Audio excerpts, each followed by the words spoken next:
So I've got a computer in the laptop bag, but I'm not going to use it. Got some paper. I love batting cleanup at gigs like that, because as soon as my lips stop moving, you get to leave. And not before. And I had come here, intending to complain because I have a lot of emotional issues with user experience design, and I'm not a designer, but I am a design critic, and I like to give people a good scolding about their work and really kind of lash them, up one side and down the other, but I can't really match Donald Norman, who is the great curmudgeon of a design critique. And I came here and I'm always eager to hear Donald speak, and he praised one of my novels in public. He really said kind and supportive things about my work as a science fiction writer. So my heart melted at this. I decided not to scold you about user experience, but instead to do something a bit more novelistic. I did read Donald Norman, by the way. I read his book, Design of Everyday Things, and I never looked at a doorknob the same way again after that. He really did change my relationship to material culture and made me more observant and, I think, a better writer. So I've always valued my association with the design world, and especially design criticism and design theory. Now, if I were to complain, I would be complaining about word processing, because I'm a text kind of guy, ink on paper guy. I'm of the last generation of professional writers to work on typewriters through lack of alternative. I wrote my first 2 novels on a typewriter because word processors were just not available, and that's something that no writer today can recapture. I'm really kind of a dinosaur in that sense, or maybe a small mammal. Neil Stephenson, who's also a science fiction writer and also something of a design critic, he wrote a book called In the Beginning Was the Command Line, which is quite a good book, and he's bitterly unhappy about word processors, so much so that he attempted to write his own. And I had a long discussion with him about that, and he finally confessed that he writes these books, these enormous Baroque trilogy, door-stopper sci-fi novels with a pen. He writes them with a Rotring pen, and then does entry with them.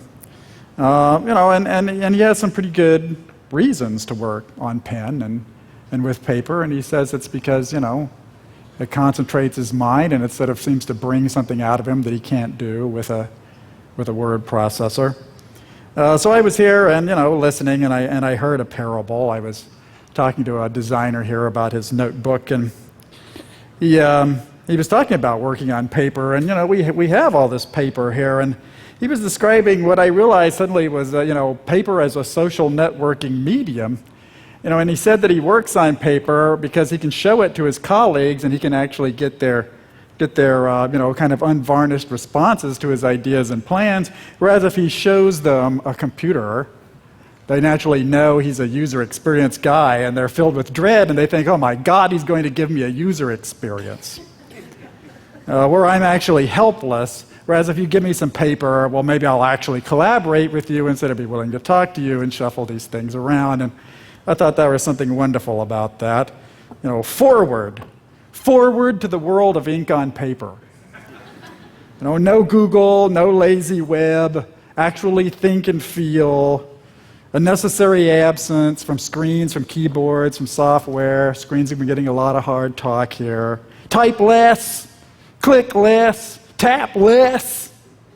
Live more, watch more, join the world.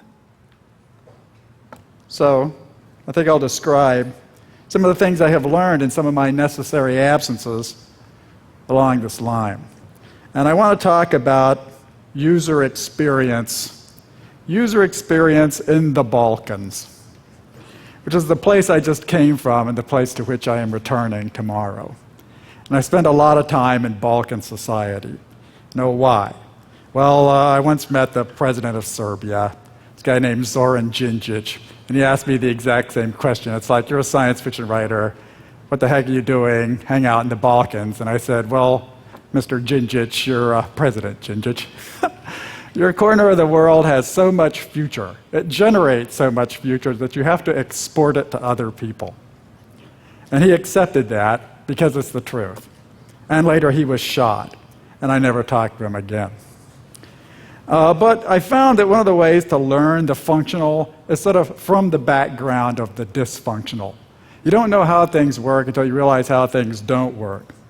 Now, when we authors are not designers, we're not really all that interested in things that work. We're kind of interested in the innate tragedy of the human condition.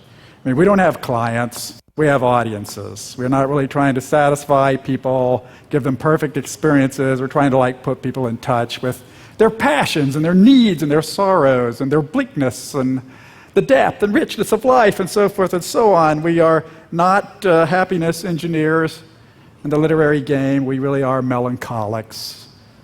A little bipolar there. So Belgrade, a place where I spend quite a lot of time, in Serbia, land of war criminals and tennis stars. But, people are sort of familiar with Belgrade and Serbia and, the breakup of Yugoslavia, war in the Balkans, ethnic cleansing and the rest of it. And they really have pretty well-established ideas of what went on there. And things have sort of been worked out along the political, economic, moral, geopolitical lines. People are sort of set in concrete. They have kind of stereotyped and cliched ideas about it. So instead, I want to talk about it from a user experience perspective. I mean, what is it like to experience this intensely dysfunctional society? So I want to talk about my apartment in Belgrade, which was really kind of a nice apartment in Belgrade. Now, the first time I went into my apartment, I noticed that the downstairs window, which was quite large and rather elegant, about the size of one of those windows, had been blown up. I mean, literally, it was sort of a mess of shattered, dangerous glass and rusted, twisted metal, with large gaping holes through which the wind was whistling because it was winter. So I'm like, gosh, what happened to the window? Nobody knew. There were various theories. It might have been shattered during the bombing in 1989, or it might have been shattered by an earth tremor, or it might have been that the foundation of the building itself had given way, or it might have been that all three of these things had happened. But in any case, it didn't really matter that much to the inhabitants. They were so used to this broken window in the building that there were folk tales about what had happened, but there was sort of no immediate sense of how long has it been broken. Nobody knew. Nobody seemed to care. So, being an American, I was walking through the building, and, you would think, okay, the building's envelope is ruptured. It's winter is coming in. Water is coming in. People behind their doors, but, the heating is kind of pouring through there. People are sort of turning up the Russian gas pipes. Water's condensing on the windows. Stuff is mildewing to the extent that it hasn't already mildewed. And, being of a sort of practical and pragmatic and American perspective, I immediately sort of suggested that we take some kind of action. We should call the building super, or maybe put some plywood over the shattered window, or, hire somebody to come and repair the window, because there are people who do that. And I soon realized that wasn't going to happen. And it wasn't going to happen for reasons that nobody could really immediately tell me. I mean, it was just not within their purview. And what had happened was that the building was a communist building. I mean, it was sort of owned by the state.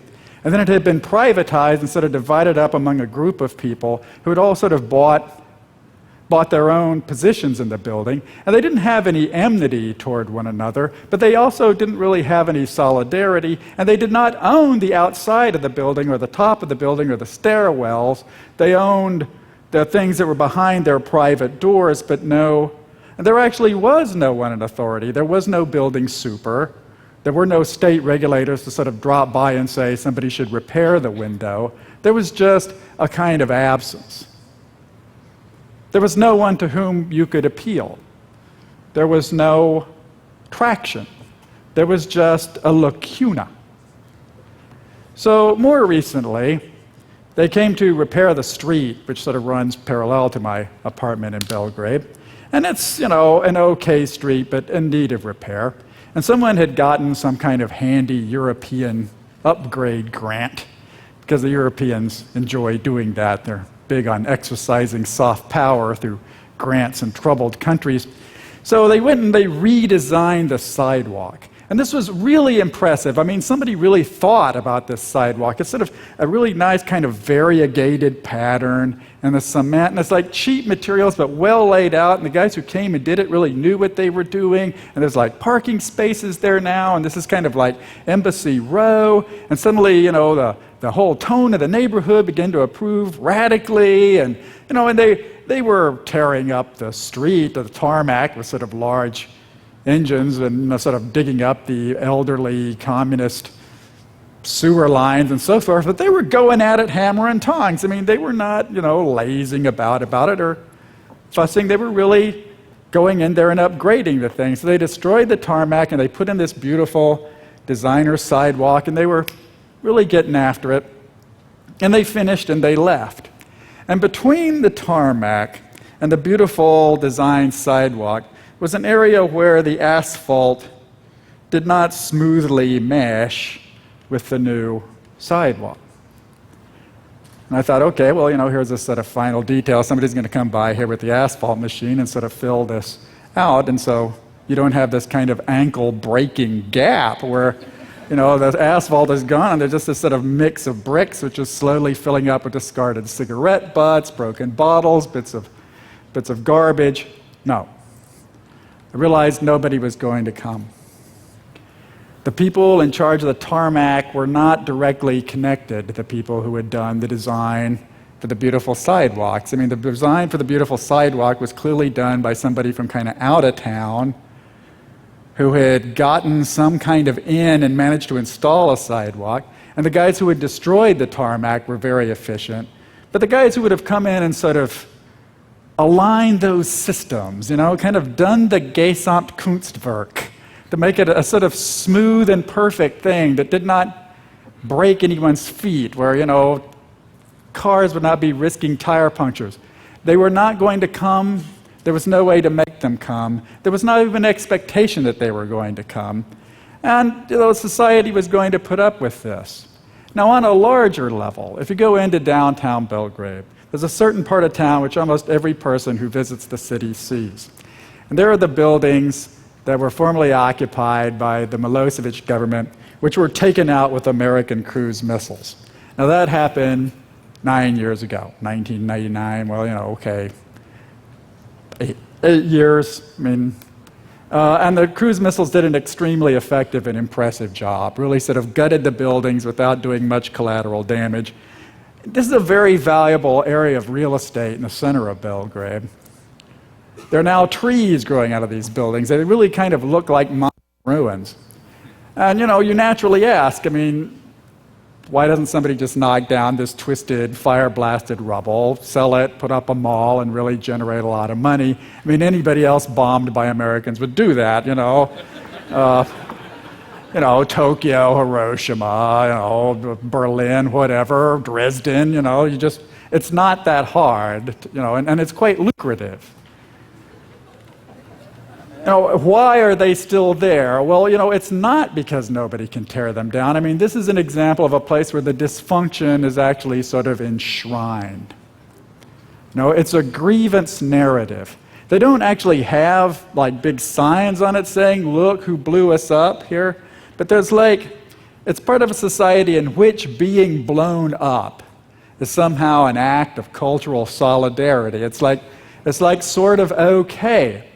Now let's work this out in a scenario. Let's say I'm a Serbian woman in my high heels and I step into this ankle-breaking crack between the road and the sidewalk. Am I going to start a class action lawsuit? No. That doesn't happen. Will I write a stiff little note to the editor? Probably not. Will I start a website that says, broken roads suck, help me get together? No. Will I try to lobby the mayor? Will I intervene? No. What I will do is I'll sort of go find some human solidarity with a fellow Belgrader. I'll limp over there with my swelling ankle and I'll find a friend and we'll sit down and have a really long coffee, and maybe some rakia. And we'll start with a broken hole, but then I'll talk about, my husband and my ungrateful children, any number of other possible difficulties.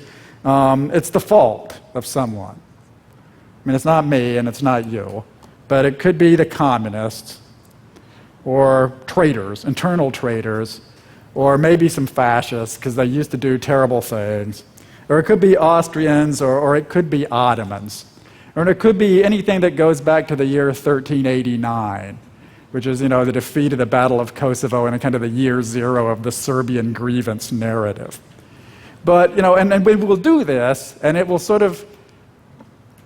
it's part of our identity, and it's actually a benefit from this ankle-breaking experience. And will we fix the broken ankle part? No. No, we will not.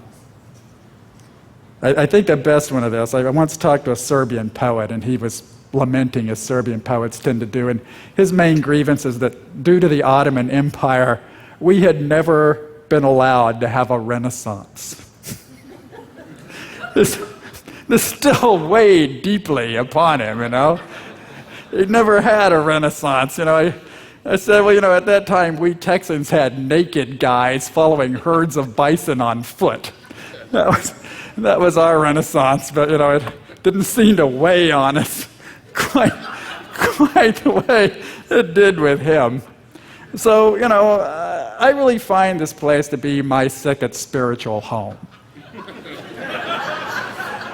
And in America, I'm a kind of modern, Mencken-esque, cyberpunk guy with a dystopian streak. But in Serbian society, I'm actually almost a Pollyanna figure. I'm this very pragmatic, practical, smiling guy. I've got a multi-tool in my pocket. I oil people's doors. I'm a can-do character, always some witty remark. And if I were to say that this was a sort of phony literary metaphor, I would have to say that every aspect of Serbian society has some kind of dysfunction or crevasse in it. And that, okay, we've got the busted downtown, and we've got the busted street, and we've got the busted house. So, what about, people's clothes, Or surely there should be some hole there. They should be wearing their socks on the outside of their shoes, or, there should be enormous. That's not the case. In fact, individually, Serbians are very neatly kitted out. They're actually kind of a together group of people. If you see a guy, with sort of protruding belly and, stuff falling all over him, he's obviously an American tourist. And what I'm doing there, I realized after a while, is basically user observation studies.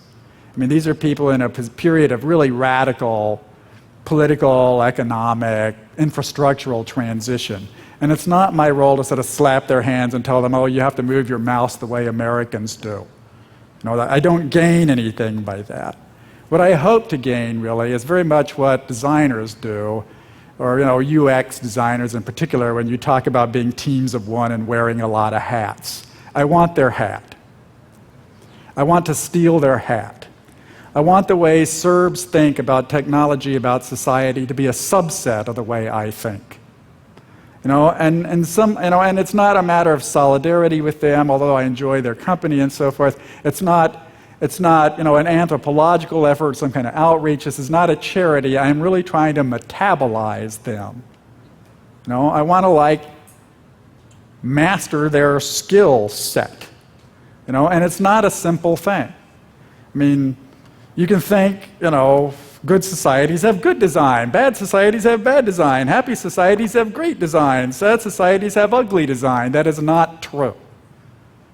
That's just not how things work. Not at all. An object, any object, any service, that window, that broken thing, those wrecked buildings. An object is a frozen set of social relationships. It's not just piece of metal, piece of glass, twisted metal, twisted glass, broken tarmac, burned buildings.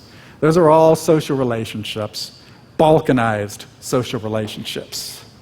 That is material culture with Balkan characteristics. It's a transition society. The Balkans are the place where other people's good ideas go to die. It's a place where empires fail, where they come apart at the seams. Communism failed there. It was a breakaway communism, a broken piece of communism that failed. Fascism, there were native fascists, but kind of a local fascism, it failed there. There was Catholicism, Orthodoxy, Muslim society, they're all at each other's throats. The Austro-Hungarian Empire came apart there. The Ottoman Empire died there. Neoliberal global capitalism, not looking real healthy. Not looking real healthy. And breaking on the shoals, if not the Balkans, possibly the Caucasus. But the thing that we understand as global civilization, that we sort of understood as McDonald's, Coca-Colanization, these things are not different in kind from these earlier dead empires. And they do die. They do. Why did they come apart? Why weren't they the anti-Balkans, which is Switzerland? If you go to Switzerland, which I do, you find an area that's extremely like the Balkans. All these busted up little mountain valleys, dirt poor people, 3 or 4 languages, 3 or 4 religions. Ethnic hatred, torn by invaders, used to export their own guys as mercenaries. That was Switzerland. Switzerland now, it's cuckoo clocks, banking, chocolate. The Balkans is, small arms, human trafficking, and the Yugo. Yugo was the return fire from the Balkan productive system. As communist cars weren't Zils, Zastovas, Yugos were really good. They were a heroic effort by, a small and severely distorted society.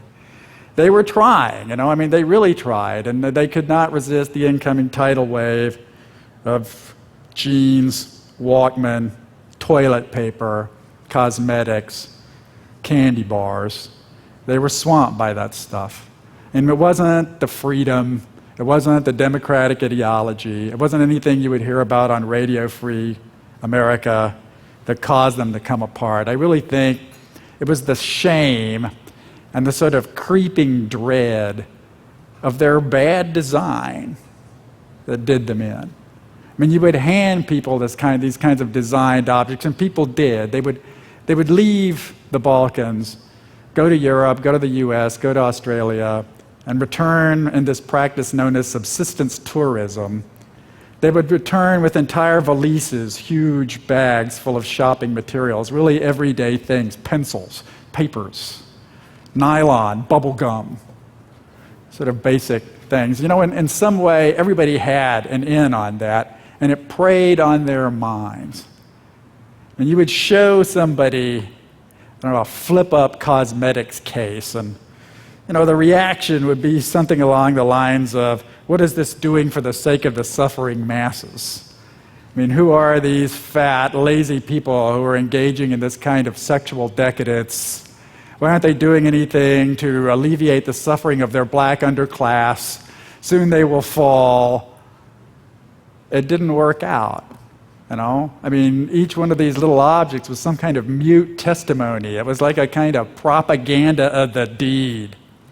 And it preyed on people's minds, They just knew it wasn't working out. They assumed that every other government was lying because certainly theirs does.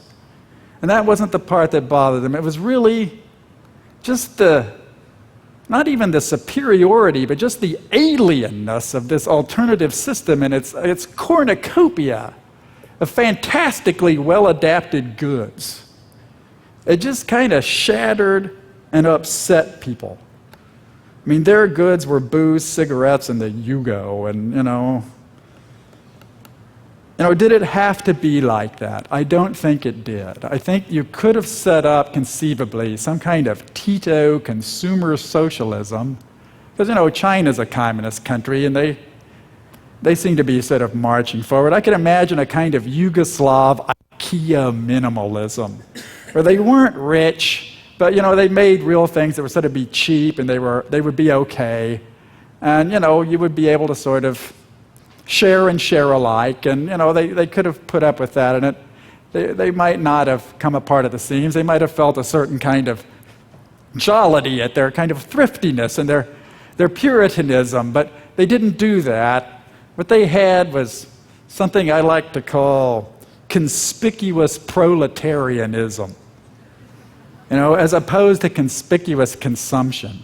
And in conspicuous proletarianism, you're sort of required to get things that hurt you. And why? Because there are people suffering in Africa, that's why. Or because there's a relationship to materiality which is basically penitential. I can't have good things, I can't have fine things, I can't have perfect things, because somebody else is suffering and they sort of need to be hauled up by the bootstraps first. But in practice, this leads to a world where everything is ritually degraded. And that's what really caused them not to be able to advance. I mean, they were so busy with the other issues of class struggle and really their grievances and their sense that everybody else is being weighed down by sorrow, that they were unable to recognize good design and really just efficient things. They were sort of decried as decadent and weak in public, and then they came under the doors like a black tide.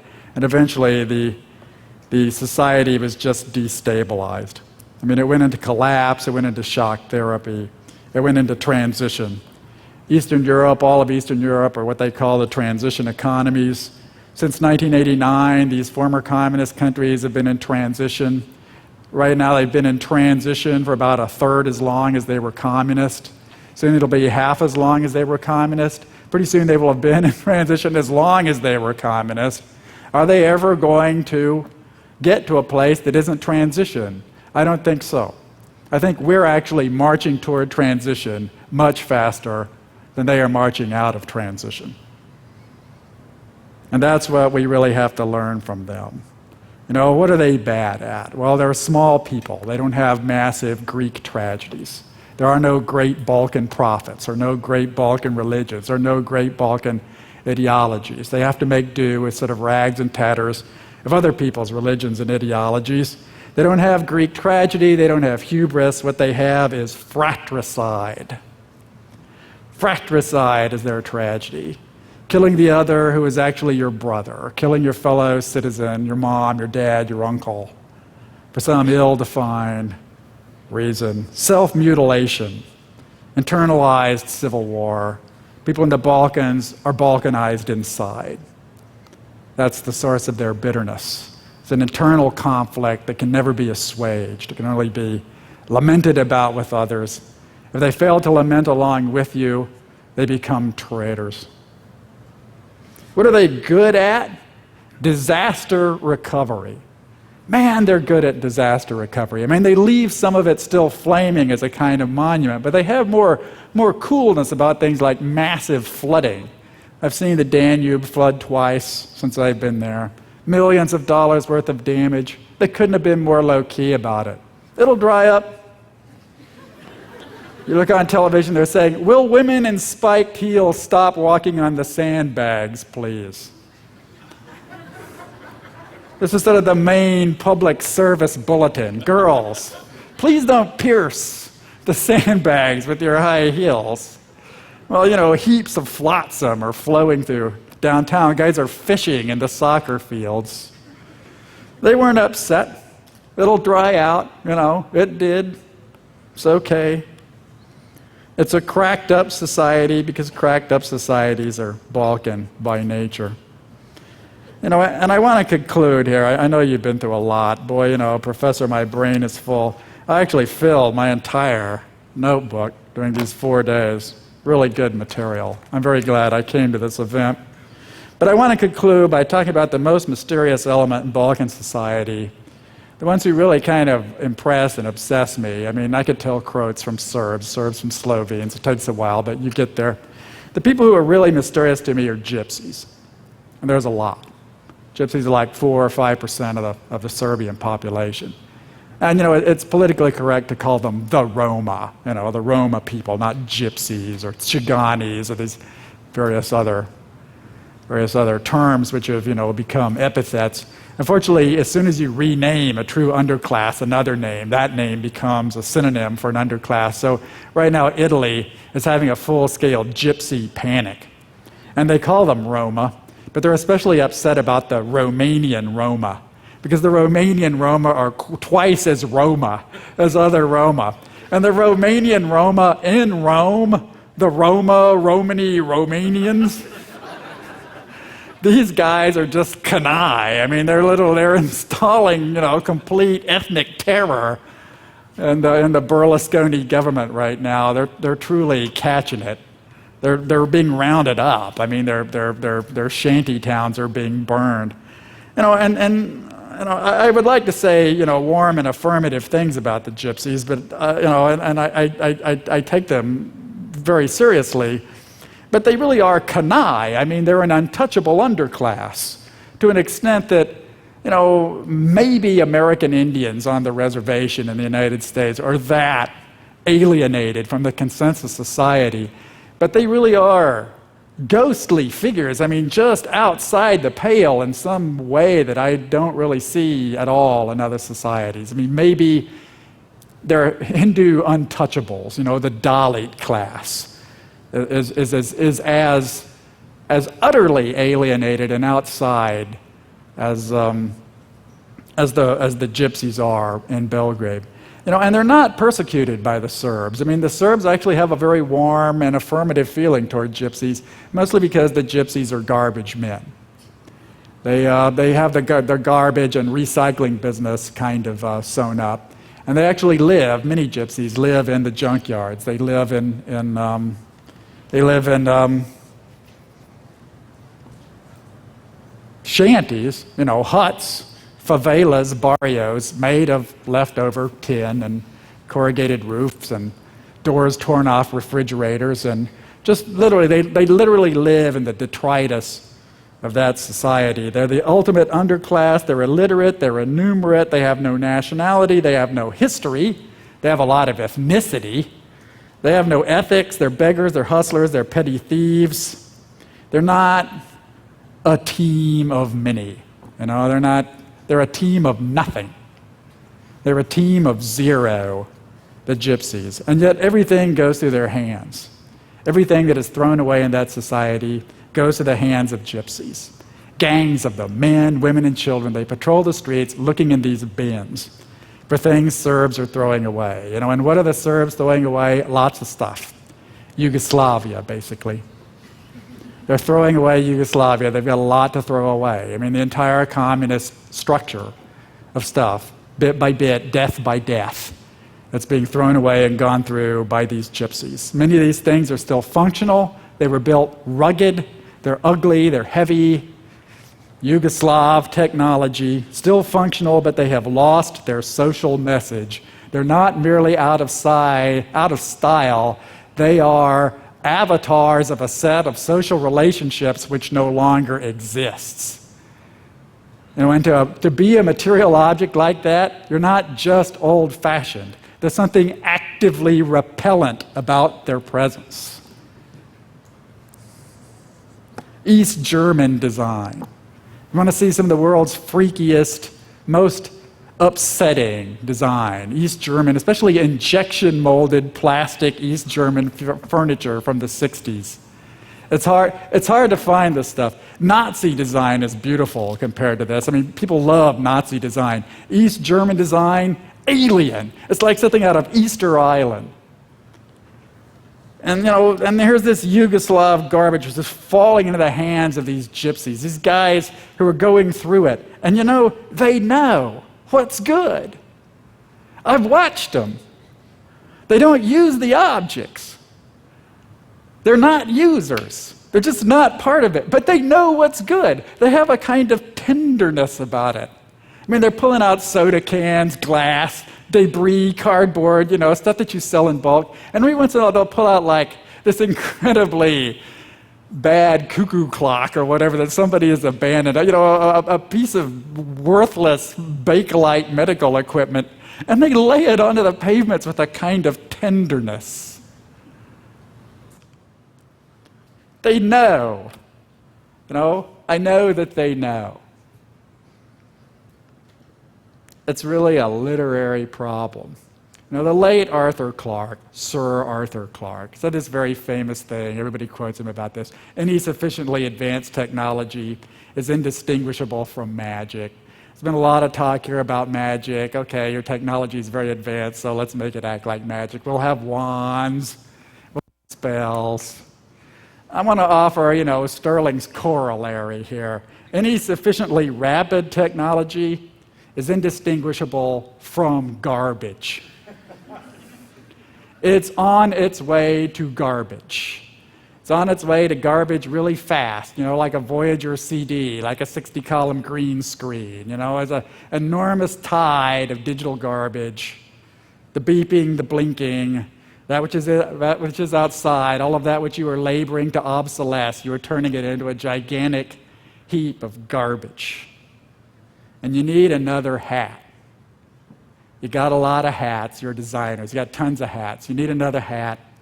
You need a gypsy hat. You don't have one.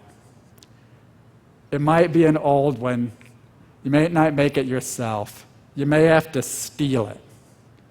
But you need one. You need a gypsy hat. Don't let anybody know.